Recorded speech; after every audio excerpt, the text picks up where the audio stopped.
السلام عليكم ورحمة الله، برحب بكل اللي بيشوفني ويتابعني على قناة حياة أسماء. النهارده هنعمل فيديو مهم جدا جدا عن بط رمضان، وبالاخص اللي هو البط الفرنساوي. قبل ما ابدا الفيديو عايزه اقول لكم يا ريت توصلوا لي الفيديو ده هو لاكبر عدد من اللايكات. يعني الواحد انا بتحدى نفسي في اللايكات، لان انا عايزه بجد بجد اللي بيحبوني يعملوا لي لايكات كتير جدا. زي ما قلت لكم بتفرحني، يعني لما بدخل وبلاقي الفيديو اللايكات بتاعته قليله انا يعني بزعل جدا جدا، ولكن علشان عارفه المتابعين حبايبي بيحبوني يعني هيغرقوني لايكات. الفيديو هنبداه دلوقتي، الفيديو عن البط الفرنساوي. طبعا انا كان فيه متابعين كتير جدا حبايبي بيسالوني، يعني البط الفرنساوي ما بيجيبش لحم، ما بيجيبش وزن. البط الفرنساوي بياكل كتير جدا، يعني اسئله كتير جدا وتعليقات كتير جدا على البط الفرنساوي. وانا مش هقول بلدي علشان ما نختلفش في المسمى طبعا، ولكن انا هقول برضه زي ما انتم بتقولوا اللي هو البط الفرنساوي، وكده اسهل واحسن برضه. فانا عايزه اقول لكم ده بط الفرنساوي اللي انا مربياه ان شاء الله. انا اول مره اذبح منه النهارده، فانا ذبحت منه عشان اوريكم الاوزان. انا وزنت الدكر 3 كيلو وربع. طبعا اهو لو تشوفوا ما شاء الله، شايفين علامه الريشه على مكان الريشه، مش اللي هو فيه سل ولا لا، ابيض خالص اهو. معنى كده ان الدكر استوى. عايزه اقول لكم ان الدكر بيستوي بعد النتايه، يعني الدكر بياخد وقت شويه عن النتايه. فالنتايه حتى في السوداني في المسقفي في اي نوع من البط النتايه بتستوي بدري جدا جدا.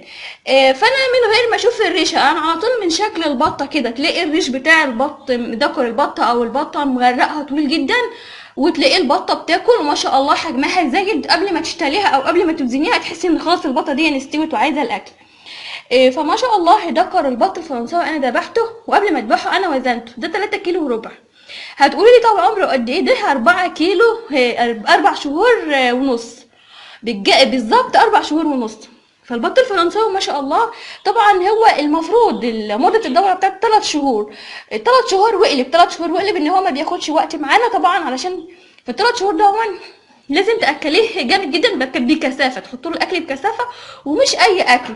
يعني انا عايزه اقول لكم ان انا ده باكله ذره على باكله رده، ومش بقول لكم يعني لازم الاكل لما يخلص اروح اشتريه حتى لو ما فيش فلوس، لا، الاكل المتاح عندك بس يكون كويس. لقمه رز على حبه خاصه عندي كراتيهم، حبه ذره، عيش، العيش اساسي يا جماعه، الرده، الرجيع، كل الخلطه دي انا بحطها له. مثل البط ده يا جماعه ان هو بياكل اي حاجه عندك، ما هو زي المسكوفي، ما هو زي السوداني. لا، ده بياكل اي حاجه، اي حاجه موجوده عندك ما شاء الله اكل، يعني يدوس فيها على طول. فلذلك هو بيجي معاكي على طول. يعني هتقولي طب هو مدة البط 3 شهور، انت زودتي وخليتيها 4 شهور ليه؟ ايوه، لان البط ممكن لما بيجيله دور تعب بيأثر فيه، فالبط بيغيب عندك. انت مش محتاجه تذبحيه فبيغيب عندك. يعني هو الذكوره ده ما شاء الله، عايزه اقول لك صوت البح بتاع الذكر فيه صوت بح، يعني لما يغيب شويه خلاص هيبتدي يولد. له شويه طبعا ما هوش كتير، ولكن علشان نصيبه يكسر، لان انا محتاجه ذكر من النوعيه دي الفرنساوي ان هو يكسر البط. فعايزه اقول لك انت لو هتربي البط الفرنساوي ما عندكيش ذكر سوداني، الفرنساوي هيغني عن السوداني والبط هيطلع مولد. فهنا ميزه يعني حلوه جدا جدا. وعايزه اقول لكم ان طبعا البط المولد ما هوش منتشر انتشار كبير زي الاول، يعني بيبقى نادر وجوده. طبعا ما بيجيش الا من خلال ست البيت لما بتكون او تربي بطه سودانيه مع بطه بلديه، او بطه سودانيه مع ذكر بلدي، او بطه بلديه مع ذكر سوداني اللي هو الفرنساوي، معلش البلد اللي هو الفرنساوي. فما شاء الله جايب وزن حلو جدا جدا، وبيجي معاكي مع الاكل تاكلي اي حاجه بيجي معاكي، وبيبيض كمان. يعني هو كله مزايا، البط الفرنساوي كله مزايا. فما شاء الله زي ما انتم شايفين كده انا مكتفه الذكر، حتى لو انا فكيته ما شاء الله. شايفين صدره عارض ازاي. وممكن كمان لو هي نتايه برضو صدرها بيبقى يعني انا يعني لما تيجي تاكلي او تذبحي بفضل النتيان عن الذكوره كتير. يعني النتايه بتبقى مستويه وناشفه وبرضو محمله لحمه، برضو الذكر نفس الشيء.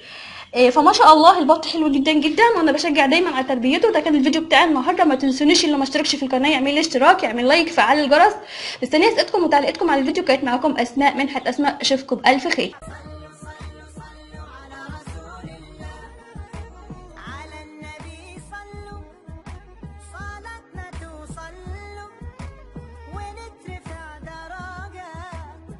امشي بها في ظله